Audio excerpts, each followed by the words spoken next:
गीता में बात कही गई बहु नाम जन्म नामंते ज्ञान मान नाम पर पद्दीयते वासुदेवा सर्वमिति समहात्मा। उनमें हमने सोचा कि सबसे बेहतर यह है कि अभी जो बर्निंग इशू है वो क्या है, वो जिहाद। अभी हर जगह पर चल रहा है कि जिहाद कुरान में है, जिहाद अल्लाह के नबी ने की अपनी जिंदगी में।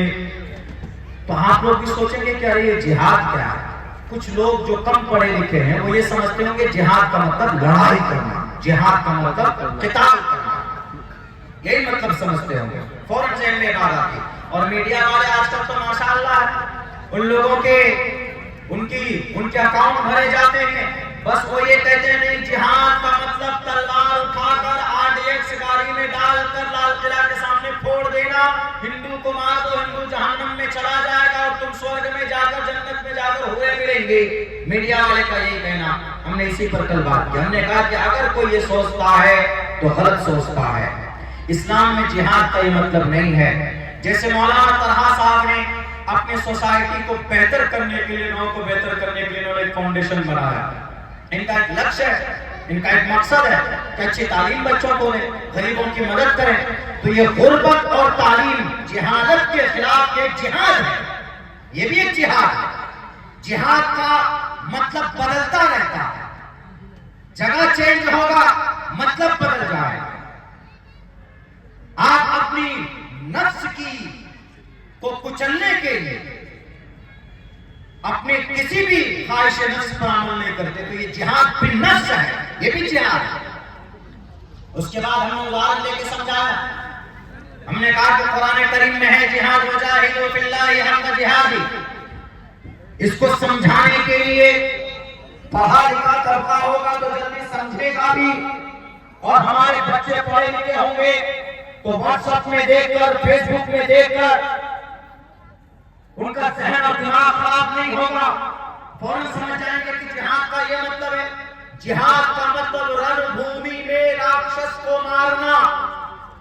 जैसे कुरान में वजाहिदु फिल्लाहि हक़्क़ जिहादी उज़िना लिल्लज़ीना युक़ातिलूना बिअन्नहुम ज़ुलिमू, जिन पर जुल्म किया गया, जो लोग जालिम हैं उन्हीं के खिलाफ रणभूमि में, मैदान कारज़ार में तलवार लेकर लड़ने की इजाजत दी गई इस्लाम में, और इसके अलावा किसी और को नहीं।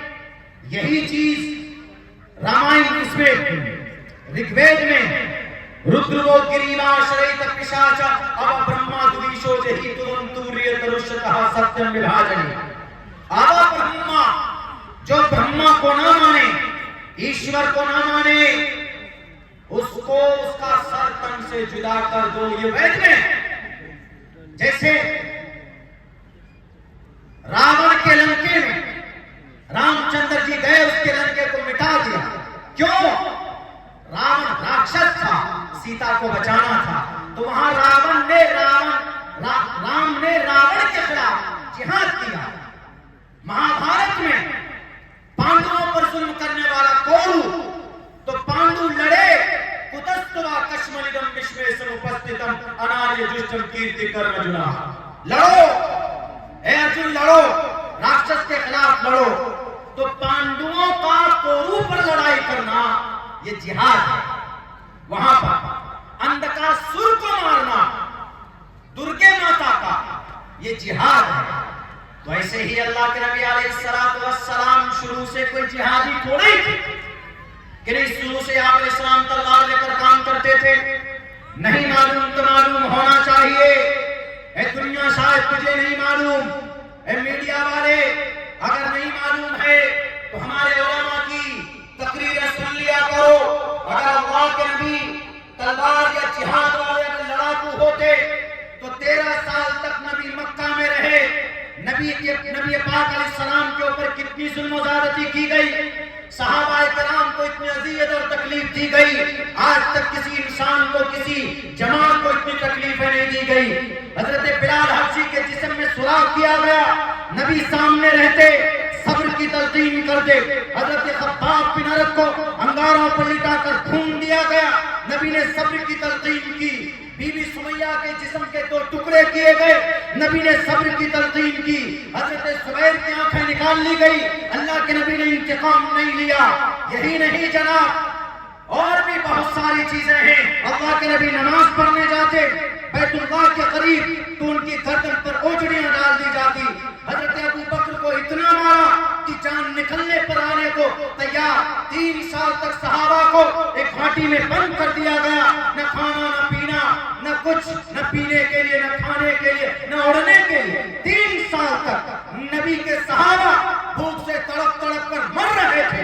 بچے اپنی ماں کے گود میں دم تڑپ تڑپ کر دم توڑنے پر مجبور ہوا کیونکہ ماں کے سینوں میں چھاتیوں میں کوئی دودھ کا خطرہ نہیں تھا. 13 سال تک یہ اذیت اور یہ تکلیف برداشت کی. اے میڈیا والے مہمانوں, اگر تمہیں ذرہ برابر بھی تمہاری غیرت اور حمیت ابھی زندہ ہے تو اگر نبی جہاد ہوتے, جہادی ہوتے, تلوار والے ہوتے تو نبی وہیں پر بلال حبشی کے سامنے میں ابو جہل اور عتبہ شیبہ ولید حنظلہ مغیرہ کے سامنے سینہ تان کر کھڑے ہوتے. نبی کے پاس کوئی طاقت کی کمی تھی؟ ایک بازو میں 10,000 نوجوانوں کی طاقت اللہ کے نبی کو اللہ تبارک و تعالیٰ نے عطا کی تھی, لیکن نبی کو اللہ تبارک و تعالیٰ نے جہادی بنا کر نہیں بھیجا تھا. 13 سال تک رہے. ایک تھپڑ بتا دو, خون کا ایک قطرہ اگر اللہ کے نبی نے کسی کا بہایا ہو, عبداللہ سالم زندگی بھر اس کی غلامی کرے گا. نہیں بتا سکتے. کیوں؟ کیونکہ اللہ کے نبی کو اللہ نے یہ بنا کر بھیجا ہی نہیں تھا. سب سے پہلی جو جنگ لڑی گئی وہ جنگ بدر لڑی گئی. وہ بھی جنگ بدر میں کون تھا سامنے؟ کوئی دودھ کا دھلا نہیں تھا, ابو جہل تھا جس نے سب سے زیادہ اذیت دی تھی, تکلیف دی تھی. جیسے راون کو مارنا پنیہ ہے, مہابھارت میں کوروں کو مارنا پنیہ ہے, درگے ماتا کا درگم راکشس کو مارنا پنیہ ہے, ایسے ہی ابو جہل کو مارنا بھی پنیہ ہے. ابو جہل کو مارنا کوئی غلط نہیں ہے. تو یہ چیزیں کہاں سے پتہ چلیں گی؟ جب ہم اپنے بچوں کو تعلیم دیں گے. اس لیے میں نے کل جو ہمارے ہندو سماج کے لوگ تھے وہاں پر ہم نے ان کو کہا کہ آپ شاستر پڑھائیے اپنے بچوں کو. آپ کے شاستر میں لکھا ہے کہ اگر آپ کا بچہ مہان بنے گا تو تعلیم سے بنے گا. گیتا میں یہ بات کہی گئی, بہو نام جنم نامنتے جان مان مام پرپدیتے واسودیوا سرومتی سمہاتما سدرلبھا. انسان گیان سے بڑا ہوتا ہے, مہان بنتا ہے. گیان ہے ہی نہیں, قرآن پر اعتراض کر دو. نالج ہے ہی نہیں, کسی کے اوپر کوئی الزام لگا دو.